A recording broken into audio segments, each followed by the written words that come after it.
ہاں جتنی خوشبو میرے محبوب کے پسینے میں ہے۔ پیارے بھائیوں، کائنات کا ذرہ ذرہ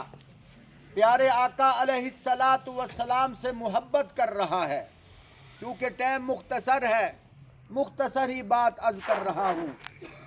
فرمایا یہ جو قرآن مجید ہے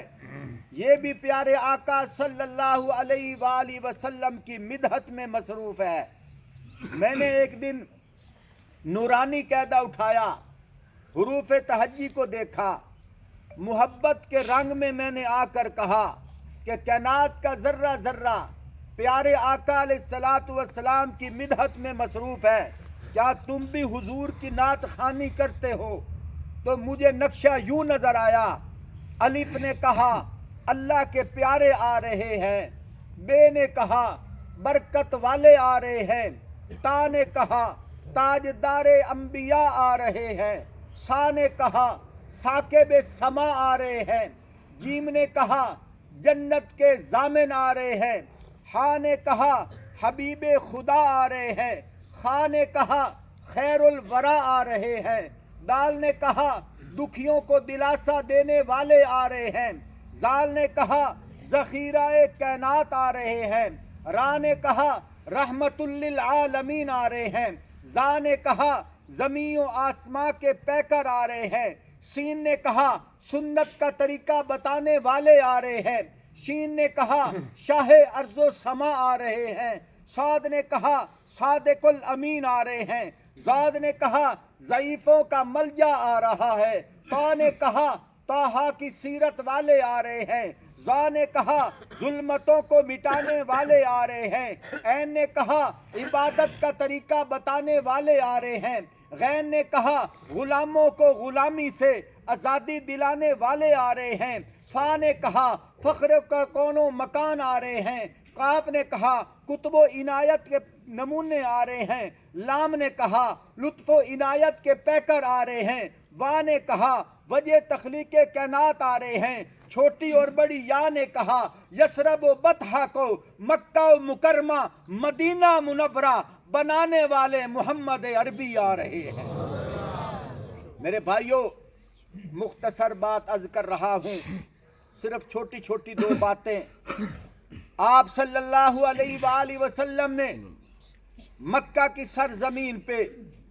13 سال صحابہ اکرام پہ محنت کی۔ ہجرت کر کے جب مدینے تشریف لے گئے، اگلے سال پہلی جنگ کا آغاز ہوتا ہے جس کو غزوہ بدر کہا جاتا ہے۔ 313 نہتے مسلمان صحابہ آپ صلی اللہ علیہ وآلہ وسلم ساری رات سجدے میں گر کر اللہ سے دعا مانگتے ہیں، اللہم ان تہلک ہذہ العصابہ لا تعبد فی الارض ابدا۔ اللہ، یہ میری تھوڑی سی پونجی، تھوڑے سے صحابہ اگر آج یہ ہلاک ہو گئے، قیامت تک تیرے دین کا نام لینے والا کوئی نہیں ہوگا۔ تو اللہ پاک نے آسمان سے فرشتے بھیجے، جیسا کہ شاعر کہتا ہے فضائے بدر پیدا کر، فرشتے تیری نصرت کو اتر سکتے ہیں قطار اندر قطار اب بھی۔ آخری بات عرض کر رہا ہوں، پھر ایک وہ وقت آیا